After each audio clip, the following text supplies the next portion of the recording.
And here's the latest excuse for no non-payout of checks. That was reported this week. A group of international fraudsters appeared to have mounted an immense, sophisticated attack on the US unemployment systems. Yeah, right. Creating a network, it was said, that had already siphoned millions of dollars in payments that were intended to avert an economic collapse, according to the federal authorities.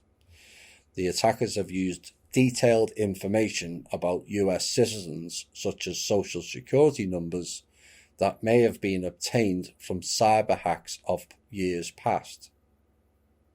Yeah, right. To file claims on behalf of people who have not been laid off, officials said, and the attackers exploited state unemployment systems at a time when they are straining to process a crush of claims from an employment crisis unmatched since the Great Depression. 40 million unemployed.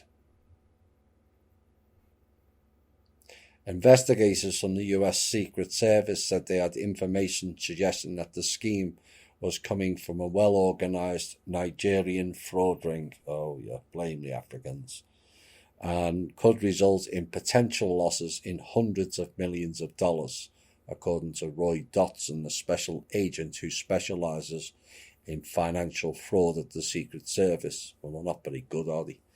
There's been financial fraud going on in this country for over 100 years, and none of it was stopped until recent anyway, and not by them either. And he said they were working to pinpoint who was involved and exactly where they were. And like I said, this is the latest piece of distraction to justify people not getting payments. Like the stimulus check. The IRS stuff was outdated. The banks were blocking the checks. The checks was being sent to the wrong accounts. And here's the latest. Why? Because they don't have the funds.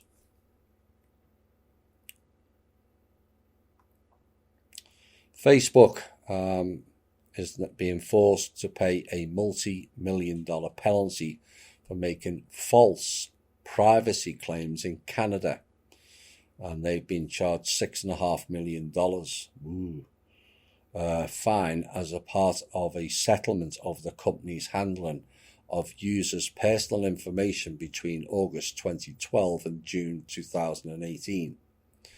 Now, Canada's Independent Competition Bureau said the tech firm improperly shared data with third-party developers. And Facebook said it did not agree with the finding but wants to resolve the matter. Well, for $6 million, it's like a small change for them. And on Tuesday, the CCB announced the tech giant will pay the penalty after concluding the company made false or misleading claims about the privacy of Canadians' personal information on Facebook and the messaging Messenger app. And the competition watchdog said it found Facebook's privacy claims were not consistent with the way it shared personal data of users with some third-party developers. Yes, those third-party developers are the same people over and over again. The CIA, the NSA and GCHQ, plus the plethora of computer tech companies owned by the same groups in Silicon Valley and Palo Alto. And the Facebook spokesperson chose to go and speak to Reuters and said that although we do not agree with the Commissioner's conclusion, we are resolving this matter by entering into a consent agreement and not contesting the conclusions for the purpose of the agreement. Facebook told Reuters. Of course he was, because Reuters is run by the CIA again. Oops. So this They have also agreed to not make any false or misleading representations about the disclosure of personal information as part of the settlement. And the tech firm has faced criticism in recent years over its handling of fake news during the 2016 election, as well as the improper sharing of user data in the Cambridge Analytica scandal. Facebook was found to have allowed Cambridge Analytica, which is a British political consulting firm, to access the data of millions of users. Cambridge Analytica are not a consulting firm. They are a data mining firm for the same above-named companies and agencies. Now, the data was acquired, and people have warned about this before, but perhaps now you will take notice of why and stop it. Get rid of these apps. They're all data mining.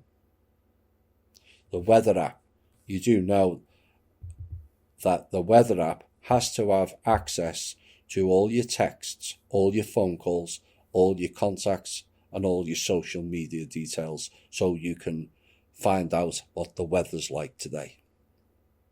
Do yourself a favour, press delete and go and open the front door and check it yourself.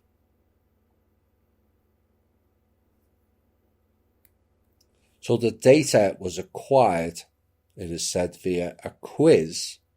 All the quizzes that are hosted on the social media platform are for the same thing, which invited users to find out their personality type. Profiling. And all of them quizzes are profiling of you for their AI database, which they then sell off to marketing groups. And like I said, it's something we've warned about several times in these shows. As was common with apps and games at that time, it was said it was designed to harvest not only the user data of the person taking part in the quiz, but also the data of all their friends as well. Now you know why I don't have any friends on Facebook. They can access that friend through a back door. Now, the data of an estimated 87 million Facebook users was shared worldwide. Oops. Clowns in panic, proven correct again.